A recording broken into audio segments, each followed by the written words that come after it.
வீட்டோட சப்போர்ட் இல்லாம வெளியே வர திருநங்கைகள் என்ன மாதிரியான பிரச்சனைகளை ஃபேஸ் பண்றாங்க அப்படின்னு? நிறைய பண்றாங்க. அவங்க ஃபேஸ் எதிர்பார்க்கறத விட சமுதாயம் பண்றது தான் அவங்களை ரொம்ப வலிக்க வைக்கும். சரிங்களா? அவங்கள போய் உஸ்ஸுன்றது, பொட்டன்றது, அலின்றது, கோசான்றது.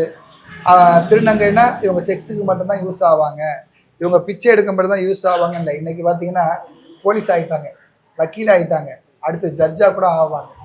ஏன்னா சமுதாயமும் எங்களுக்கு சேர்த்து இந்த கவர்மெண்ட்டும் எங்களுக்கு. அதனால தான் இந்த கலைஞர் ஐயா பார்த்தீங்கன்னா, ஸ்டாலின் அவங்க அப்பா அவர் பார்த்தீங்கன்னா எல்லாரும் ஒசு 9 அப்படிலாம் கூப்பிட்டாங்க. ஆனால் அவர் மட்டும்தான் திருநங்கைன்னு பேர் வச்சார். இன்னைக்கு ஒரு வீட்டில் போய் உங்களுக்கு ஒரு பத்திரிகை வைக்கிறாங்க, என்னென்னு எழுதுவாங்க உங்களுக்கு? அவங்க பேர் என்ன? முத்துக்குமார். திரு முத்துக்குமார் அவர்னு. உங்களுக்கு என்னைக்காவது ஒரு நாளைக்கு பத்திரிகை வைக்கும் போது தான் அந்த பேரை வந்து திரு முத்துக்குமார்னு சொல்றாங்க. எங்களை வாய்க்கு மூச்சுக்கு 3 தடவை திருநங்கை திருநங்கை திருநங்கைன்னு மதிப்பு கொடுத்து கூப்பிட்ற அளவுக்கு கலைஞர் ஐயா உயர்த்தி வச்சிருக்கிறார். அதனால முதல் நன்றியை அவருக்கு தெரிவிச்சிருக்கிறேன். அதனால வந்து திருநங்கைங்கிறவங்க தனியாக ஒரு ஜீவன் கிடையாது, அதுவுக்கும் உயிர் இருக்குது, எங்களுக்கும் எல்லா உணர்வும் இருக்குது.